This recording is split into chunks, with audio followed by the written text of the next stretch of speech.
Beetroot dal soup. Soups అయితే నాకు చాలా ఇష్టం, so very eager to taste it అనమాట.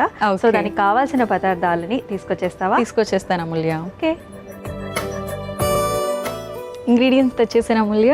ఓకే, సో మన మెయిన్ ఇంగ్రీడియంట్ వచ్చేసి బీట్రూట్. కరెక్ట్. అండ్ అలాగే మనం దాల్ కూడా తెచ్చుకున్నాము. సో దాల్ మనం ఉడకపెట్టుకుని తెచ్చేసుకున్నాము.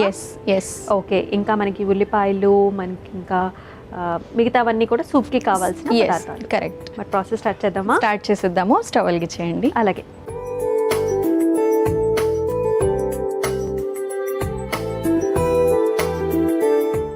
ఓకే, ఫస్ట్ ఆయిల్ వేసేస్తున్నాను. అలాగే స్పూన్ అండి.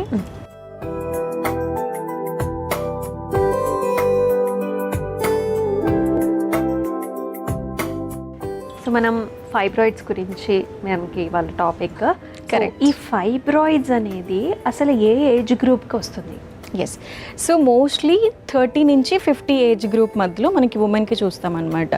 సో చిన్నపిల్లలు రాదా అంటే వచ్చే ఛాన్స్ కూడా ఉంటుంది. 30కి ముందు కూడా వచ్చే ఛాన్స్ ఉంటుంది. కాకపోతే ఒకవేళ వాళ్ళ యొక్క లైఫ్ స్టైల్ కరెక్ట్గా లేనప్పుడు, లేదు అంటే ఇంటర్నల్గా ఏదైనా ప్రాబ్లం ఉన్నప్పుడు, అంటే రిప్రొడక్టివ్ సిస్టమ్కి గర్భసంచి అంటాము, దానికి ఏమైనా ప్రాబ్లం అయినప్పుడు, కైండ్ ఆఫ్ ఇన్ఫెక్షన్స్ లాంటివి ఏదైనా ఉన్నప్పుడు వచ్చే ఛాన్స్ ఉంటుంది అనమాట, లైక్ ఎర్లీ 30sలో. బట్ మోస్ట్లీ అయితే మనం 30 నుంచి 50 ఏజ్ గ్రూప్ ఉమెన్ లో ఎక్కువగా చూస్తూ ఉంటాము. ఓకే, అంటే దీనికి సిమ్టమ్స్ అంటే ఏమైనా ఉంటాయా? సిమ్టమ్స్ విషయానికి వస్తే మనకి సైజ్ ని బట్టి ఉంటుంది అమూల్య. ఒకవేళ అవి సైజు చిన్నగా ఉన్నాయనుకో మనకి అంత పెద్ద సిమ్టమ్ అయితే ఉండదు. And that is also depends on the body type. వాళ్ళ బాడీ టైప్ ని బట్టి కూడా ఉంటుంది అనమాట మనకి. ఒకవేళ ఫైబ్రాయిడ్ అనేది సైజ్ పెద్దగా అవుతున్న కొద్దీ, ఒకవేళ అది ఇన్ఫెక్ట్ అవుతున్న కొద్దీ కూడా సిమ్టమ్స్ ఎక్కువగా ఉంటుంది. సిమ్టమ్స్ స్పెషల్ గా ఫస్ట్ మనం అబ్జర్వ్ చేయాల్సింది పీరియడ్స్ ఎలా ఉంటుంది, రెగ్యులర్ అవుతుందా, అవ్వట్లేదా, లేదు అంటే ఒకవేళ ప్రొలాంగ్ అవుతుందా. మనకి ఓవర్ బ్లీడింగ్ ఉంటుంది అండ్ ప్రొలాంగ్ బ్లీడింగ్ కూడా ఉంటుంది. ఓవర్ బ్లీడింగ్ అంటే విత్ ఇన్ ఒక 3 days కి 5 days కి అట్లా ఎక్కువగా బ్లీడ్ అవ్వడం అన్నమాట. అదే ప్రొలాంగ్డ్ అయితే కనుక 7 days 10 days అనేది ఎస్ కరెక్ట్. సో దీన్ని ఫస్ట్ మనం సిమ్టమ్ గా చూసుకోవచ్చు. నెక్స్ట్ వచ్చి ఎక్కువగా క్రాంప్స్ ఉండడము, పెల్విక్ లో పెయిన్ ఎక్కువగా రావడము, అండ్ యూరిన్ ఇన్ఫెక్షన్స్ కూడా మనం అబ్జర్వ్ చేస్తాము. నెక్స్ట్ కాన్స్టిపేషన్ కూడా ఎక్కువగా చూసే ఛాన్స్ ఉంటుంది అనమాట. ఇవన్నీ దాని వల్ల వచ్చే సైడ్ ఎఫెక్ట్స్ టైప్స్ లో మనం అబ్జర్వ్ చేసుకోవచ్చు. Yes correct. ఈవెన్ మనకి ఎట్లయితే నార్మల్ గా పీరియడ్స్ టైంలో కొంచెం పెయిన్ ఉంటుంది, నార్మల్గా అందరూ ఫేస్ చేస్తారు. బట్ ఇది సివియర్ గా పెయిన్ ఉండడం అంటే అన్బేరబుల్ పెయిన్ అనమాట. అండ్ క్రాంప్స్ ఎక్కువగా ఉండడం. అండ్ ఇంకొకటి ఏంటంటే ఇక్కడ bleeding, over bleeding and prolonged bleeding తో పాటు స్పాటింగ్ అనమాట. అది కూడా మధ్యలో ఒక 2 days స్టాప్ అయిపోయి తర్వాత సడన్ గా మనకి స్పాటింగ్ రావడము, తర్వాత మళ్ళీ ఒక 2-3 days గ్యాప్ ఉండి మళ్ళీ స్పాటింగ్ అవ్వడము. అంటే మనకు ఒక సైకిల్ లాగా కాకుండా కంప్లీట్ ఇర్రెగ్యులర్ అయిపోయే ఛాన్స్ కూడా ఎక్కువగా ఉంటుంది. ఇది కూడా one of the symptom. Yes correct. So first oil కూడా వేడెక్కింది. ఫస్ట్ వేసుకుందాం. జీలకర్ర వేస్తున్నాను. జీలకర్ర స్పూన్ ఇవ్వండి.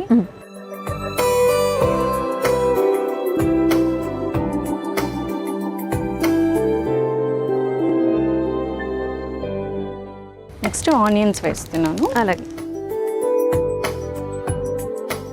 సో మరో కప్ ఆఫ్ ఆనియన్.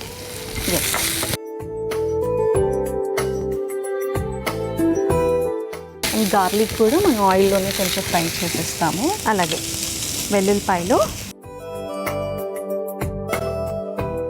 అండ్ మన మెయిన్ ఇంగ్రీడియంట్ బీట్రూట్.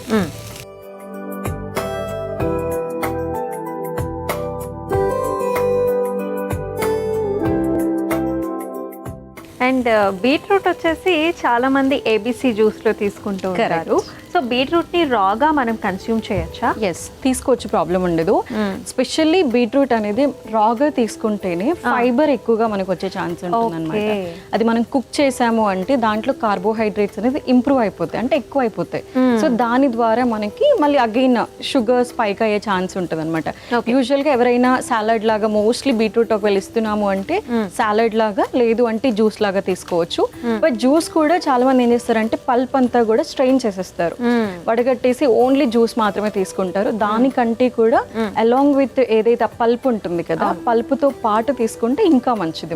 క్యారెట్ మనం ఎలాగైతే తింటాము, బీట్రూట్ ని కూడా అలా తింటే ఇంకా మంచిది అన్నమాట. సో ఈ బీట్రూట్ అనేది అనేది మనకి ఫైబ్రాయిడ్స్ వచ్చిన వాళ్ళకి కూడా చాలా హెల్ప్ అవుతుంది. చాలా హెల్ప్ అవుతుంది. కరెక్ట్. ఇప్పుడు అనీమిక్ అయిపోతారు కదా, సో ఎక్కువగా ఓవర్ బ్లీడింగ్ అని మాట్లాడుకున్నాము, రైట్? సో వాళ్ళకి ఏంటంటే మోస్ట్లీ హిమోగ్లోబిన్ చాలా తక్కువ ఉంటుంది, ఐరన్ డెఫిషియన్సీ కూడా చూస్తాం మనకి. సో వాళ్ళకి ఇది బాగా హెల్ప్ అవుతుంది అనమాట. సో ఐరన్ కొంచెం ఇంప్రూవ్ చేసుకోవచ్చు అండ్ బ్లడ్ కూడా పడుతుందని చెప్తారు చాలా మంది. సో అది నిజము బీట్రూట్. కాకపోతే ఏంటి అంటే ఎవరికైతే డయాబెటీస్ ఉంటుందో వాళ్ళు కొంచెం ఫ్రీక్వెన్సీ తగ్గించుకోవాలి. ప్రతిరోజు లాగా కాకుండా వీక్లీ వన్స్ ఆర్ ట్వైస్ లాగా ఒక 1 మీల్లో తీసుకోవచ్చు. బికాస్ దీనిలో కూడా కార్బోహైడ్రేట్స్ ఉంటాయి కాబట్టి. కరెక్ట్. సో నెక్స్ట్ టైం వేసుకుందాం. దాల్ వేసేస్తున్నాను. ఇది వచ్చేసి మసూరి దాల్ అన్నమాట. మసూరి దాల్. ఎందుకని మనం మసూరి దాల్? ఇది వచ్చేసి మనకి కొంచెం కార్బోహైడ్రేట్ తక్కువగా ఉంటుంది అండ్ ప్రోటీన్ ఎక్కువగా ఉంటుంది అనమాట. సో వెయిట్ లాస్ చేసుకోవాలి అనుకున్నాం కదా, బెస్ట్. ఎస్.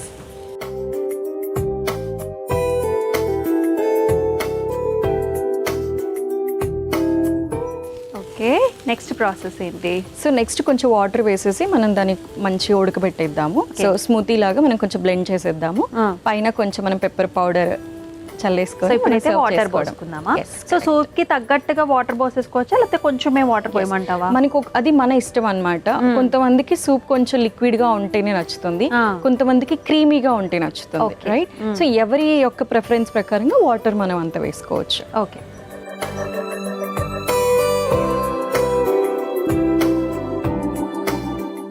సరిపోతుందా? ఎస్.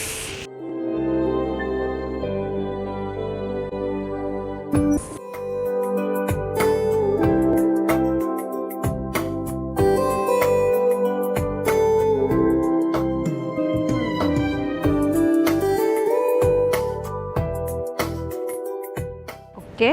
సో ఇంకేమైనా ఇంగ్రీడియంట్స్ ఉన్నాయా? ఫైనల్ గా మనం సాల్ట్, పెప్పర్ వేసేసి వేసేసుకుందాం.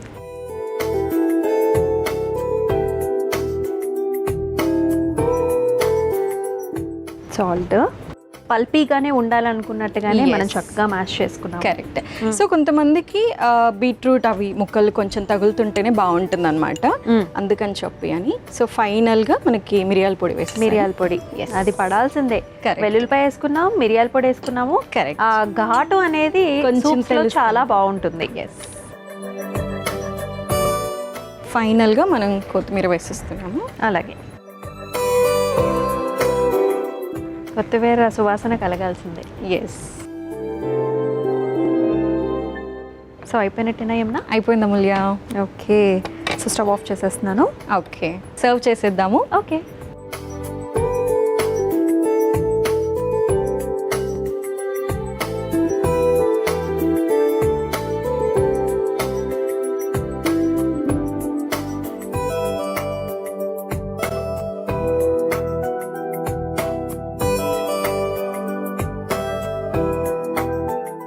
ఓకే ఏమన్నా రెడీ అయిపోయినట్టేనా?